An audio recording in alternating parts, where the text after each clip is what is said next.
If radishes are not your favorite or you actually don't like them, you've got to try them roasted. They're a whole different beast when you roast them. They're quite nice. Give them a try. Today we're going to go pick some radishes and then show you how to roast them. Super simple, delicious. Just going through our rows and looking for radishes that have a developed bulb. These, she got one that's a little small, but it might have been starting to bolt. And then down here I see a bulb.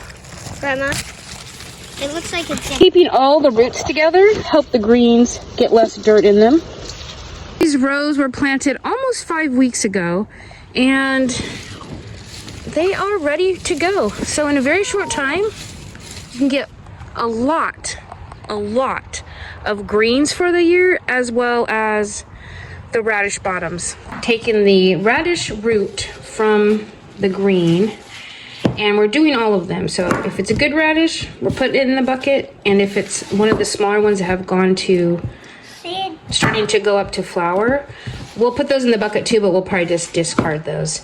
And then as she is getting this all done, if there's any grass and weeds, she's just pulling them out to the side so that we don't accidentally freeze or freeze dry them with the root. Like this one, not much to that one, so that probably just will get composted.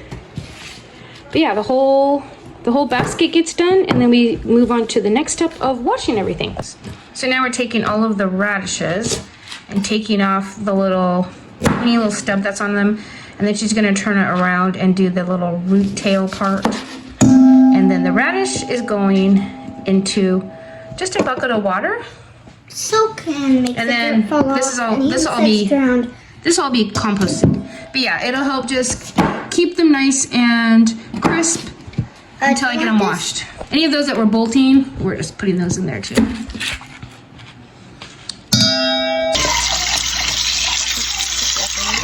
You're gonna want both ends off, like that.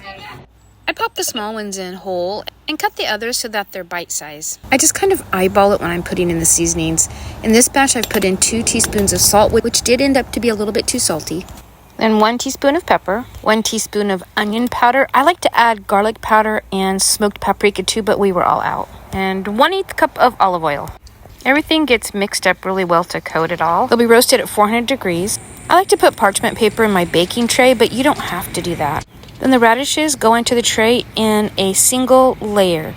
They will roast better if they're not on top of each other. These have been in here 15 minutes. They're getting soft, and I'm just gonna kind of mix them around, put them back in. So this is 10 minutes later, so it's been 25 minutes altogether, and they are not crispy.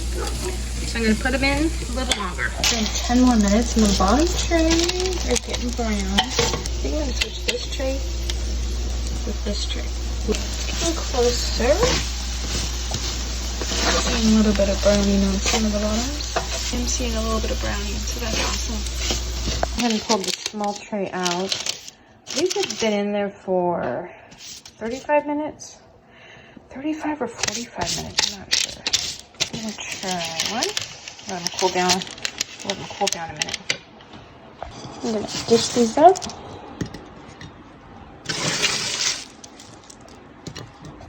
I like the little pieces that are like crispier. They're so good. They don't really taste radishy at all. There's no heat to them.